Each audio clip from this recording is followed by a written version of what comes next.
Let's get into it. Sold Not For Sale podcast. We got Joe Rogan sitting with Derek from More Plates, More Dates. Great YouTube channel. Check it out. And you're about to hear Joe Rogan tell Justin Trudeau to eat something. And it's not maple syrup and it's not elk meat. Joe Rogan is getting progressively more aggressive when he talks about Canada and when he talks about Justin Trudeau and the Canadian government. At first it was just like, the truckers, but now in this clip, you could tell he's fed up with it, and he can't even go to Canada. He can't even go. It's getting wild. So Joe Rogan is about to have some choice words for Canada and the Canadian government, not the people, the government. And, every Canadian knows about the government. It's not a good look. Let's get into that clip. Let's go. From my understanding, it's not as, effective overall to, you want to be fully immersed and kind of get the full experience. Yeah, I don't think it's as effective, but it's pretty effective. Especially you live in the fucking frozen communist shithole of Canada. Yeah. It's cold. You get real cold water. When's the last time you've been up there? I don't go up there anymore. You refuse, right? Yeah, I just fucking what they've done up there, what they did with the trucker rally, and what Trudeau's doing with guns, and what they're trying to clamp down on censorship on the internet. That guy can eat shit.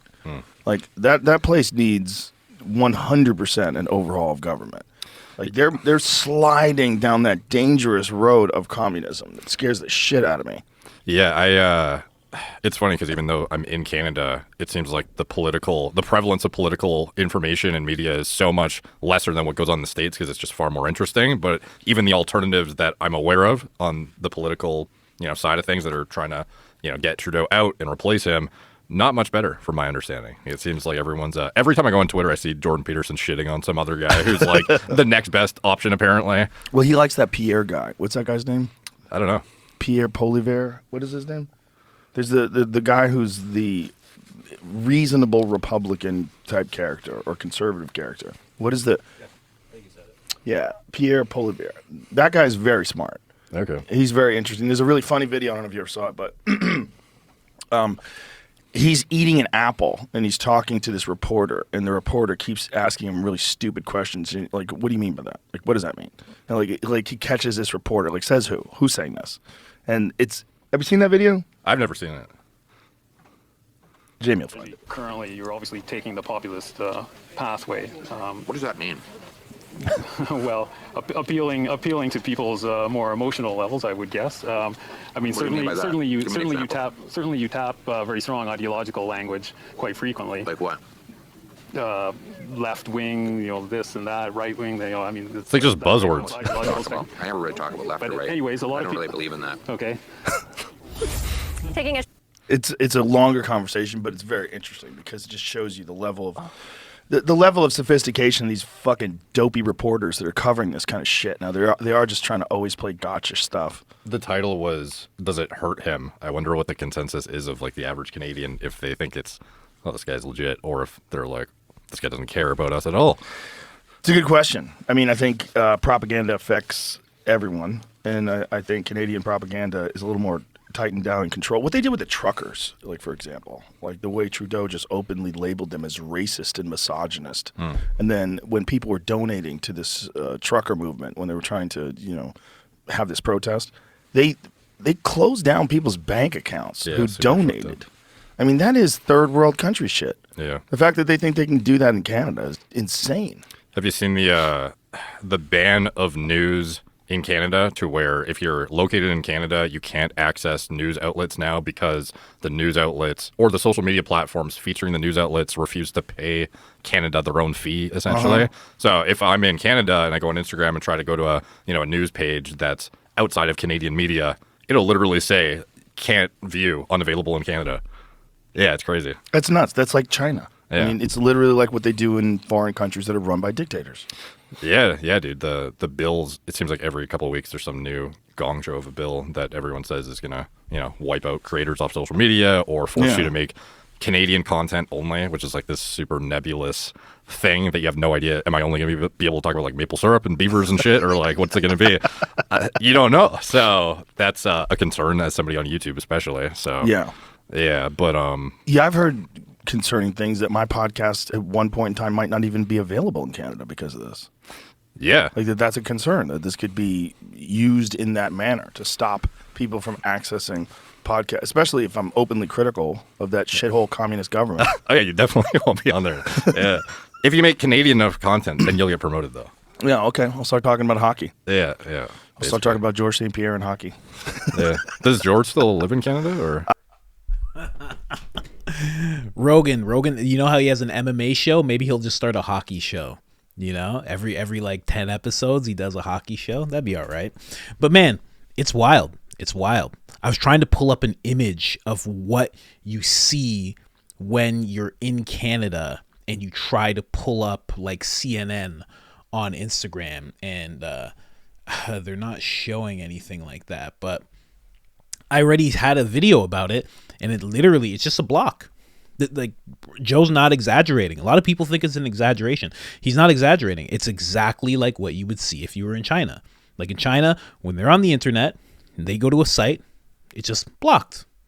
And they know why. They know it's their government doing it, and they just move on to the next thing that they can see. They go and watch their version of it. And that's usually a state-run media that's showing them, you know, the government narrative, and that's all they get to see. Man, wild that that's happening. And and think about this. 30, I think it's 30 to like 38 million people in Canada. Joe Rogan's the number one podcast in Canada. Think about, he gets about 200 million downloads a month. All of a sudden you take away Canada, it's like that actually impacts him quite a bit. And he's right. He's talking about Trudeau like this. What's going to happen? They're all of a sudden going to be like, you know what? There's a new number one, and it's going to be like this Canadian, probably state-funded, government-funded type of thing. And it's like, that's what they're going to, that's it. That's just it. It's wild. But I love that he continuously keeps on calling them out. And honestly, he does it more than Jordan Peterson. Like, I follow Jordan Peterson on X, and Jordan Peterson gave more of a vile tongue lashing or talking to the Israel-Palestine conflict. He was more rabid about that than he was about everything that's been going on in Canada. So it's amazing that Joe is still doing it, still going after it when it comes up. Even though it doesn't come up often, it's great that he decides to speak on it and call it exactly what it is, because it is becoming very communist. And that other guy who's supposed to be in the government, Pierre Poilievre, I think that's how you say his name. I have his video here, and he seems better. You know, something about Canadian politicians. They all seem like teachers. You know what I mean? They seem like teachers. Let me show you a clip from the video that Joe was talking about real quick. Not going to be happy. That's life. Right. There's going to be a lot of vested interests and bureaucracies that are going to be very unhappy when I'm Prime Minister. Okay. On the topic, I mean, in terms of your sort of strategy currently, you're obviously taking the populist pathway. What does that mean? Well, appealing to people's more emotional levels, I would guess. I mean, What do you mean by that? certainly you tap very strong ideological language quite frequently. Like what? Left wing, you know, this and that, right wing. You know, I mean, it's that type of ideological thing. I never really talk about left But or right. anyways, a lot I of don't people really believe in that. Okay, a lot of people would say that you're simply taking a page out of the Donald Trump book. Like which people would say that? Well, I'm sure a great many Canadians, but Like who? I don't know who. But Well, you're the one who asked the question, so yeah. you must know somebody. Okay, I'm sure there's some out there. But anyways, Some the people point say. of this question is, I mean, why should Canadians trust you with their vote, given, you know, not just the sort of ideological inclination in terms of taking the page out of Donald Trump's book, but what are you also, talking about? What page? What page? Can you give me a page? Give me the page. You keep saying in terms of turning things quite dramatically in terms of Trudeau and the left wing and all of this. I mean, you make quite a, it's quite a play that you make on it. So I'm not just sure. wondering. I don't understand. He's talking about opposing the current government. I love that all journalists, or if that's what you can call this guy, they all got the memo that when somebody opposes what's currently going on, like Canada, it's like brand him as Trump. Give him the worst political name you can possibly think of. Brand him as taking pages out of Trump's book, which this guy does not. And I'm not saying that in a complimentary way. I'm saying he's not nearly as charismatic or entertaining as Donald Trump. I don't know about his foreign policies, but he's definitely not as an accomplished politician as Donald Trump is. And I don't just mean that Donald Trump became president of the United States. I mean that Donald Trump has shown to know more about politics and been able to execute greater things than this gentleman has. No offense to him. I'm sure if he gets in position, he'll do some great things. But Joe Rogan not playing around with Trudeau, telling him to eat what he said. It's amazing. And calling it out for what it is. It's moving towards a very communist way of life. People can't see news outlets on their social media, and everybody knows that's what you're on the most. If you want to go and see CNN or Fox, you don't really go via TV. And I don't even know, like, maybe they won't be able to see it on TV either. You know that you go to the phone.